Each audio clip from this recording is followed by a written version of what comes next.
Mac doesn't decide that, let me give an iPad to this fellow who's been using it for a long time, you know. He'll be happy with a small iPad, you know. The Mac doesn't give birth to an iPad. So, that's his birth there is dwindling and there is death. It's basically, it's linear and it's like this, right? With time, you see the time is going down. And any machine that you buy, when is it the best? Like you buy a new phone. It's best when you buy it. After 2 years, it's gone down. It's not gone up, as in terms of performance. It's not peaking now. The peak is when it's there. Whereas people are not like that, right? An animal or a human, it grows. Okay, great. Now let's go more into the understanding of this Atma stuff. So now we'll go from consciousness to the next topic. So how do we understand this unit of consciousness? So we will start with some examples and then I will go to some proofs in modern science that help us understand these things better. So the first example that the Sankhya philosophy uses is a man and a vehicle. That example I've already given actually. Just like a man is sitting in a vehicle or a woman is sitting in a vehicle. So the vehicle has various parts, right? Like a car has horn, headlights, radiator, just like a human being has so many things. But we all understand once the driver gets down the car, even if the headlight is on, nobody sees. That means, try to understand the point here. The point here is, our eyes continue to work even when we die. You know, because even a dead man also, you can donate his eyes to a blind man. So a dead man's eyes is open, but there is nobody seeing. There's nobody actually seeing. The fellow seeing is not there now. Right? That's the whole idea here. Okay, so that's why the driver is compared to the person, this unit of consciousness. Simple example. This example I just leave to relax time. Yeah, so we'll come to some simple understandings. I mean, I'm calling it a proof, actually I should have put it in inverted colons. But certain ways in which we can actually, through science itself, understand the reason for duality, why dualism must exist. Okay, the first thing is linguistic, a very simple understanding. Linguistic as in, when a person dies, we generally say he has passed away. Wo guzar gaya, wo chala gaya. You know, the whole question is who went. The body is right there. So the whole understanding there is something that was there at this point. So that's linguistic. Okay, so consciousness was already defined. So now we will come to some other things. Near-death experience and past life memories are two things that I want to talk of today. So I'll start with past life memories. Now what is past life memory? So please note that the Sankhya and the Indian philosophy talks about reincarnation. Reincarnation comes from the word. Re means repeat, right? Like we say repeat. In means into. Kan means flesh. Like carnivorous, flesh. And Shen is basically a process. So the process of again entering flesh. Basically the idea is that again getting a body is called as reincarnation. So we all know, as such, we have, I'm sure all of you have a general knowledge that the Indian philosophies do talk about reincarnation. The question is, are there evidences? So in the world today, there are people who have done a lot of research in reincarnation. I will tell you what research in reincarnation actually means. Like for example, this one guy, his name is Ian Stevenson, who was a professor at University of Virginia. He passed away a few years ago. He investigated, not 2000, this is an old figure which I have in my slide, 3,000 cases of reincarnation he published and researched in his life. Now, I'll tell you what case means. So we'll just take some cases from his files and talk about it. So this is one of his cases that comes in his file. So reincarnation memory means what? Let's try to understand. There are children in the world, there are small children in the age group 2 to 5 who claim to be somebody else. Okay, so there are over 10,000 children who have been researched by modern psychiatrists in today's world who all remember past lives. Okay. Now let's try to understand what it means to remember past lives. So first of all, a child should say because, I mean, otherwise if you allow adults also to say and you accept it, then anybody like I can come and say I am Mahatma Gandhi in the past life. Please vote for me in the coming election. You know, I am the same guy who fought the British and threw them out. I mean, obviously nobody will believe me and understand that I have some other agenda here. So there are children who claim to be someone else. So I'll show you some cases. So how these things come up in the media to psychiatrists is because Please remember, remembering past life experience, past life, is it a good experience or a bad experience? What do you think? If a child remembers past life, you think the child is happy? I'm sure right now most of you may be thinking that if we could remember, it would be so great, whatever. Right now because you just don't know. But when a child remembers, do you think the child is enjoying that experience? No, it's not. It's traumatic. The reason is they remember details of their death as well. And that's never easy to remember how you died.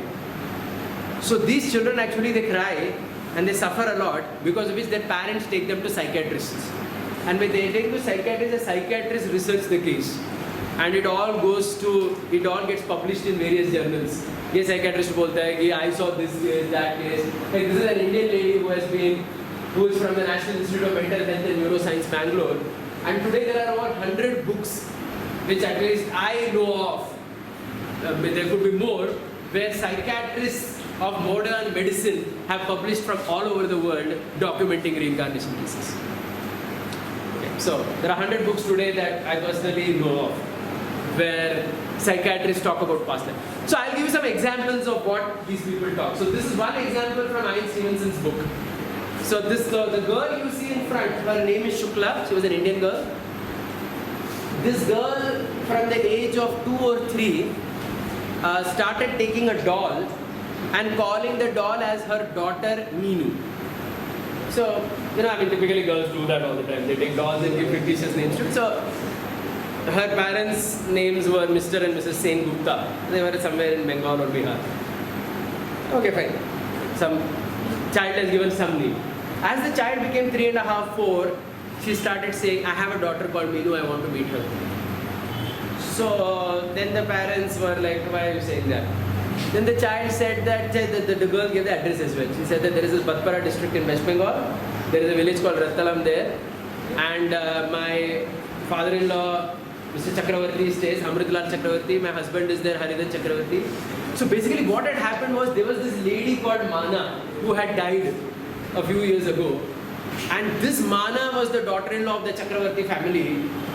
And she had a daughter called as Meenu, and this girl was talking about her.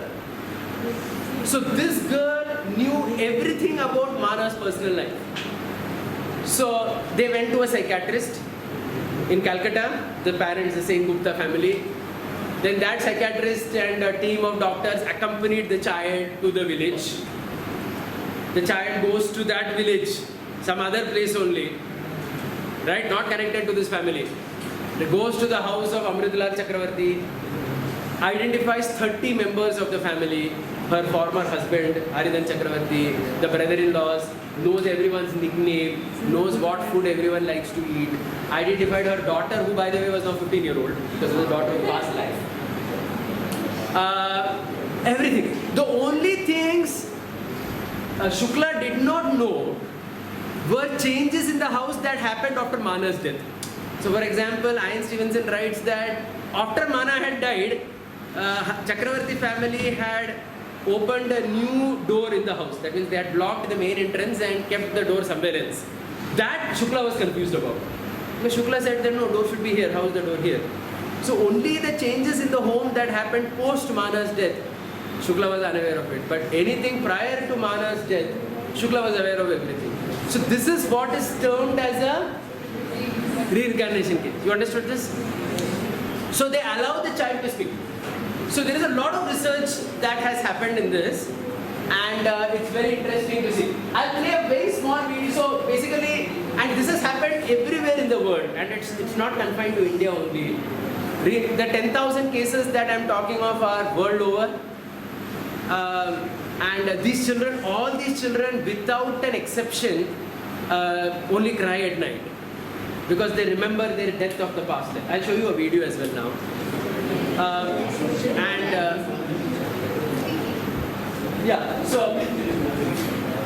So Ian Stevenson also talks about phobias. He also talks about birthmarks. So I'll just tell you another case from Ian Stevenson's book. Hold on a minute. I'm just searching something from here.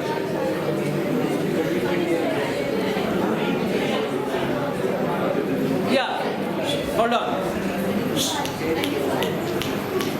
Ian Stevenson also says that birthmarks in children, in all these children that he has researched, correspond to death of past life. Now, I'll tell you also the reason why.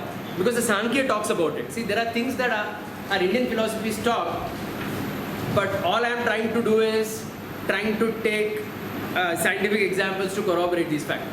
So basically, the Indian philosophies, what they say is, when a person dies,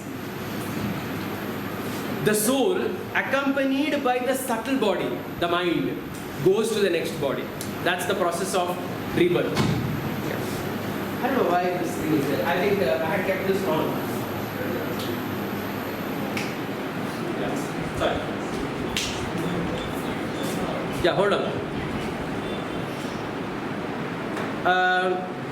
The Indian philosophies talk about this fact that when a person dies, the soul is accompanied by the mind to the next body. Okay? So in that sense, the Indian philosophies say that our thought processes, our experiences, the impressions of our experiences are carried life after life. We may not remember the incidents, but the impressions of our experiences go from life to life. Okay, so now what happens is, now what Stevenson says, I'll say here. Stevenson says that in all the children that he has evidenced, documented, there are birthmarks that everyone has. And he says that in almost all cases, these birthmarks corroborate to the death of the past life. So for example, there are many cases that he writes about. One case he writes about a Turkish boy whose name was Necip Unlu Taskira. I'm not sure if I'm pronouncing it right. We hope we have anybody from Turkey here that can help you with it. So this fellow had 6 birthmarks in his body that corresponded with the stabbings which so this boy also remembered past life. And because he remembered past life, he also remembered that he had been killed in a violent fight and he was stabbed in 6 places in his body. And he knew which places in his body he was stabbed. And these people, what they did is, they went and saw the post-mortem report of the dead man and they found out that indeed what this child is saying is correct. If he's saying that he was stabbed here, here, here, here, here, all those are mentioned in the post-mortem report of the dead man, who was some other city or town. Correct? The thing is, the places where in his past life he was stabbed, in all those places in the current life he had a birthmark. You understood this? Now, this is very interesting because the Indian system of understanding says that our subtle body also gets impressions, like our gross body. You understood? So in the Indian system of understanding, Sankhya understanding, the subtle body, the mind intelligence is not confined in one place. It is there throughout the body. Right? And the Indian system also talks of the idea of phantom limbs. You understand what phantom limb? Like if a warrior sometimes loses his hand in a battle, it is seen that people who have lost a hand, they feel a missing hand. That is in technical language called as a phantom limb. That means you sense a missing limb. That means the fellow has lost his hand in an accident, but he feels I have a hand and that hand is itchy. Okay, this is a medical terminology. It is called as phantom limb in science. So, again from the Indian philosophy perspective, that's because your subtle body continues to exist as a hand. The grasping, the subtle sensation of grasping is there. Though your gross hand is cut, the subtle hand kind of still remains. And it continues to exist. And this is how also, of course, I just mentioned this point but I'll not elaborate it today. I'll take some other time. The Indian philosophy also talks about the existence of a ghost. The ghost is defined as a soul with a subtle body which doesn't get a gross body. The whole idea is your desires are in your mind. You fulfill desires through your body. Like I told you earlier, somebody wants to smoke a cigarette or drink. The desire is in the mind. But he fulfills that desire through the body. Right? So, the Vedanta philosophy says that if someone has committed suicide or done something to destroy his own body, as a karma, for some time he's not given a new body. So he has to just be with his body of desires without a body. So I'll come to evidences of ghost and various articles published in that context later. I'll not take that topic again today, but I just mentioned that to you. Don't think about that at night, okay? Let's come back to reincarnation. So, I mentioned all this to tell you that the impressions that we carry in our subtle body affect our gross body. You understood this? That means what impressions we carry in our mind, it affects our gross existence. Okay, so that's how Stevenson talks about this theory that death of the past life correspond to birthmarks of the present life, because that's a very strong impression in the mind in that place. So in the new body also, in that same place, there is a mark of a wound to remind this fellow. So that's how he documents his cases. Okay, so anyway, he also talks about phobia and all that, but I'll not go into it. That's a very detailed subject. Now I'm just presenting a small video about a past life memory that came on some television channel. This is about a boy called as James in America who remembered his past life also. It's a very interesting case because this boy also remembered his past life as James, and he was a fighter pilot. So we'll just go to that, please. There's a video here.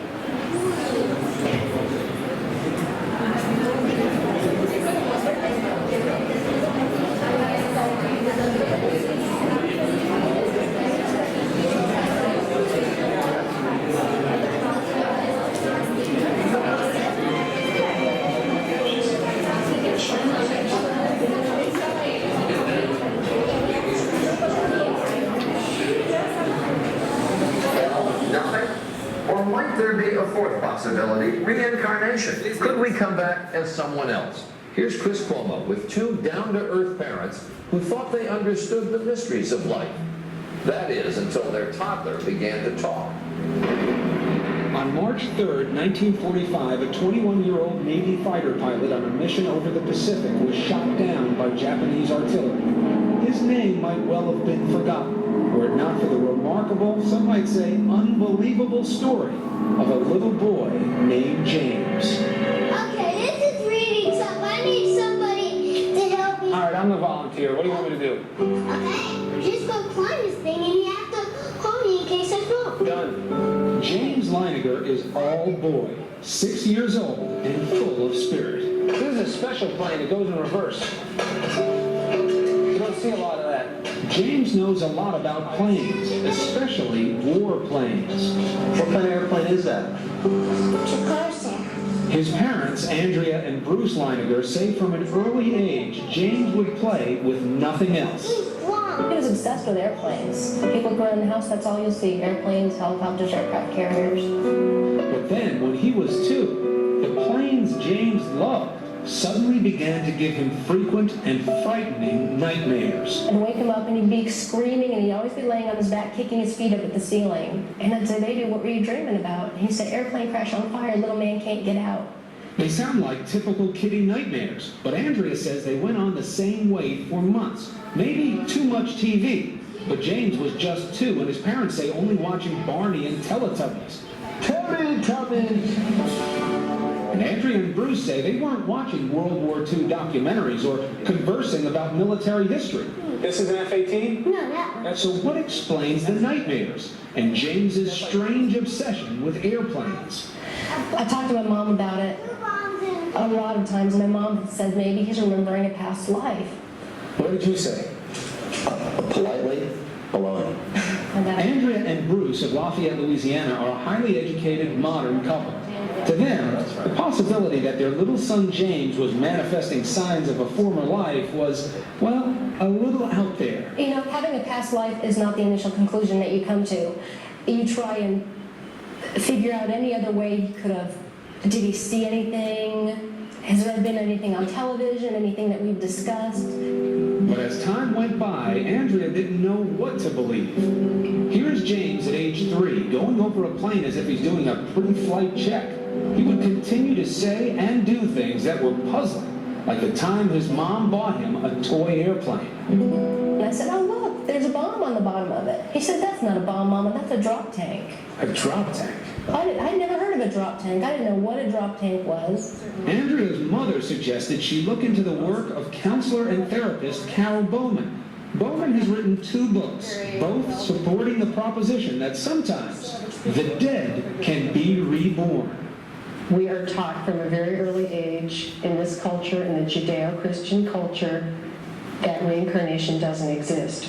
Once you observe this in a child, and the evidence is very compelling, you have to open up to another explanation for what is going on. Bruce was deeply skeptical. He said there has to be a logical explanation. I don't believe in past lives. I don't believe in this stuff. But with the violent nightmares recurring 3 and 4 times a week, the Leiningers felt they had to do something. So with guidance from Bowman, they cautiously began to encourage James to share his memories. They say the result was startling. The nightmares immediately started reducing in frequency. He went down from 3 or 4 times a week to maybe 1 a week, 1 every other week. And at that point was when he started to articulate more about these past life memories. Seems normal enough, a little boy improving when his troubles are directly addressed. But Bowman says this is more, that James was forthcoming because this is the age when former lives are most easily recalled. They haven't had the cultural conditioning, the layering over of experience in this life, so that the memories can percolate up more easily. These memories tend to fade between the ages of 5 to 7. His parents say between the ages of 2 and 4, James would reveal extraordinary details about the life of a former fighter pilot, mostly at bedtime, when he was drowsy. Bruce said, what happened to your plane? He said, it crashed on fire. And Bruce said, why did your airplane crash? And he said, it got shot. And Bruce said, well, who shot your plane? And I'll never forget the look on his face. He went, the Japanese. Still, despite these extraordinary stories, Bruce remained dubious, almost to prove they couldn't be true. He began to piece together the details James was sharing. And what he found, he says, shook him to the core.